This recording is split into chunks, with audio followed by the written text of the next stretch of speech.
Hey everybody, and welcome back to Life with Illness. Today we are going to be talking about asking questions or giving advice to someone with a chronic, invisible, or mental illness. So there's a lot of things circulating the internet right now. Top 10 things people with anxiety wish you knew, 5 things you should never say to a new mom, and things like that. So all of those things, a lot of them are really, really great tips, and they are things that we wish people knew.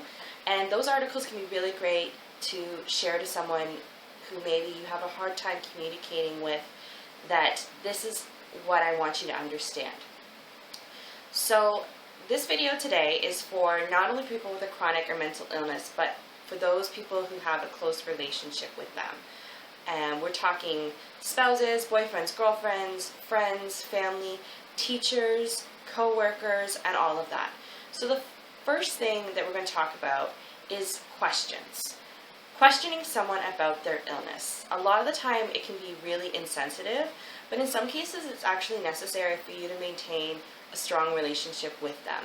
You really have to gauge it on the person. If the person is open about their illness, then asking polite questions and sensitive questions, that's okay. It's going to help you understand their illness. It's going to help the two of you have a stronger relationship.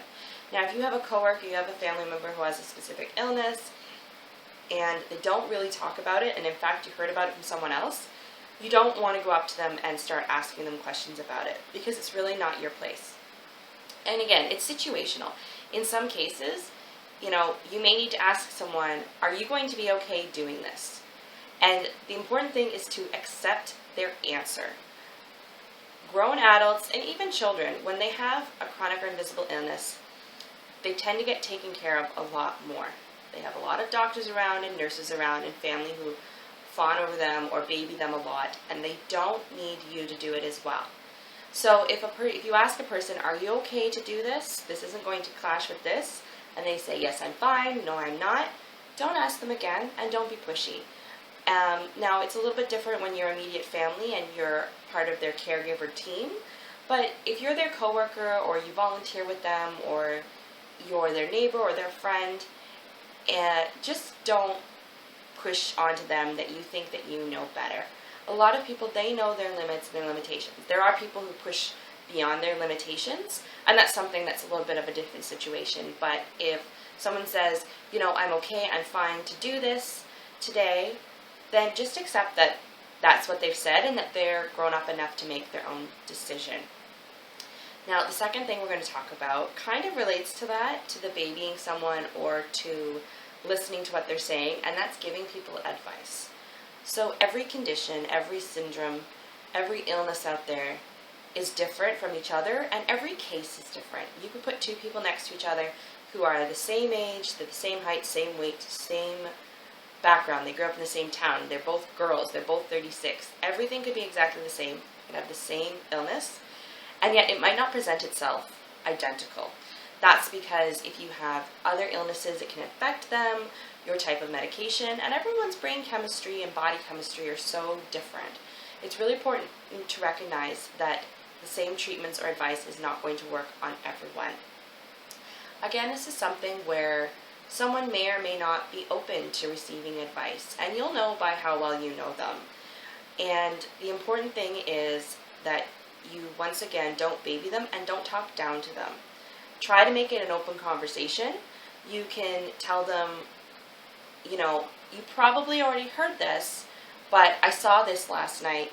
Does this apply to you in any way?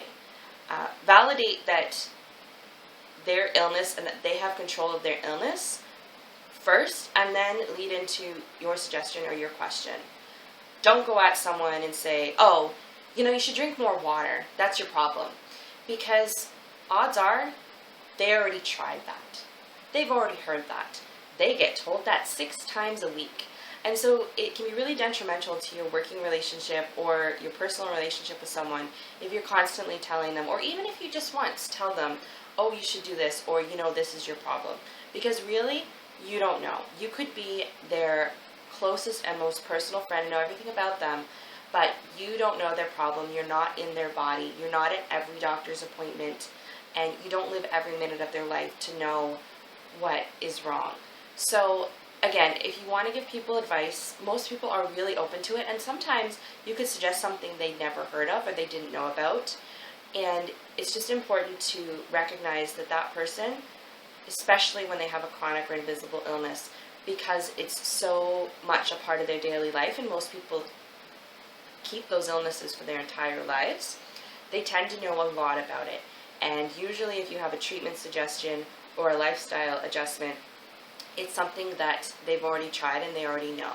And in some cases, what works for one person as a lifestyle adjustment won't work for another person. And in some cases, it's just not viable. For some people, oh, you just need to get a job doing this. That's not always a viable option. So sometimes it's something that they know they need to change and they know they need to work on. And by you telling them that that's the key part of their problem, it's very derogatory, and it can be a huge put down and damage their self-esteem, and that damages your healing process. So when we're talking about asking questions and giving advice, I'm going to talk now to people who have a chronic or invisible illness.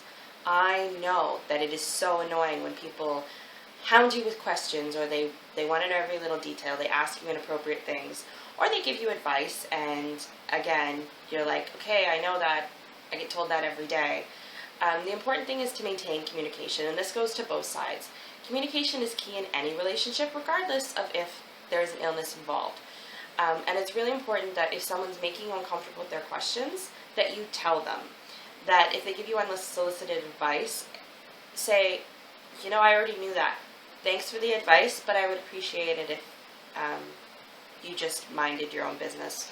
Or, I've got a handle on it, but thank you. A lot of the time, we tend to assume that someone is being malicious, and this is for everyone. As humankind, is very quick to assume that someone is doing something to be mean, or that they're purposely trying to hurt our feelings. And it's really important that we all stop and take a step back and say, are they saying this because they want to hurt me? Are they saying this to be derogatory?